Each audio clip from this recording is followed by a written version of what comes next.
But the first time I saw a scholar that I felt had loving, genuine love for the youth actually happens to be your late uncle, Hafiz Sadiq, rahmatullah alayh.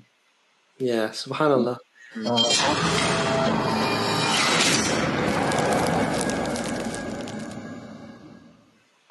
I didn't know that you could have loving scholars. And this Shaykh, Hafiz Sadiq, rahmatullah alayh, he said that, he's in a loving way, he explained why I should be careful on whom I take knowledge from. He didn't say don't go to these lectures, whatever, and he said, because this is to do with Allah. And I left that place a significantly changed person, in the sense that scholars can be loving. That's how I imagined the Prophet ﷺ to be. Yeah. And he was the first person that taught. My father was like that, but my father wasn't a scholar. This was a scholar, white beard, and the most beautiful qira'ah, the most lovely recitation you could hear. If Allah were to make me a scholar, that's the type of scholar I want to be. Yeah, so you can rattle off loads and loads of hadith, which he could do if he wanted, or whatever, but had that, because I already understood something about the Prophet. My parents had told me, I read 1 or 2 books, even when I wasn't practicing. The Prophet was kind, compassionate, and all these kind of things. And there you have it. There was something of that love, care, concern. Rahmatullah alayh. He died very young. He was 46 or 47 years old. I remember that he passed away. Just asking him a week or 10 days before he passed away, I said, I used to call him Haji Mamu. I said, Haji Mamu, is it good to die young or die old, And I would have only been in my mid-teens, really, or just possibly 16 or 17 I would have been, And I remember him saying,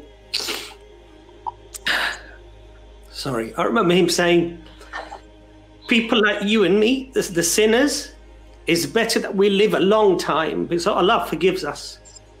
But the people who are really close to Allah subhanahu wa ta'ala, it's better that they die young. And subhanAllah, within 10 days, he passed away.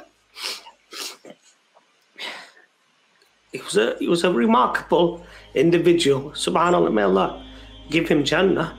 Rahmatan wasi'ah, the highest Jannah, inshallah ta'ala. Hafiz Sadiq made Allah and his Prophet lovable to second generation Muslims like myself. It's really important that ulama, scholars, and serious students of knowledge, and even sheikhs and speakers and da'is make Islam and Allah lovable to the people. It doesn't mean that we have to water down religion.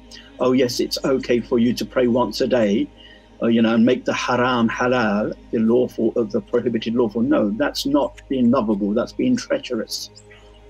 But say it with concern, mean it. Don't think it's a job. As Ibn al-Jawzi says, because the fruits of the knowledge is in a man's inward and outward character. The fruits of true sacred knowledge is in a person's inward and outward character. Not in how much they can give it because you're born in East London, we're born to give it we can all do that. And now we're all doing that anyway. Yeah. That's not really what it's about. It's about Allah. Allah is the goal. He truly served the people, subhanAllah. And he was a huge influence, I think, on me, because I was going through turmoil at the time as well, because at that time, if you remember, there was the Yugoslavian conflict and there was so many things going on. And it was very easy to go astray. It was very easy to get angered by things and react in a way that was completely contrary to Islam. And it was always his advice that I found that was, mashallah, so striking, because he wouldn't necessarily say too much, but he would leave you thinking about things deeply, which is an amazing quality that an individual has, that they leave you afterwards Indeed. In a state of contemplation and understanding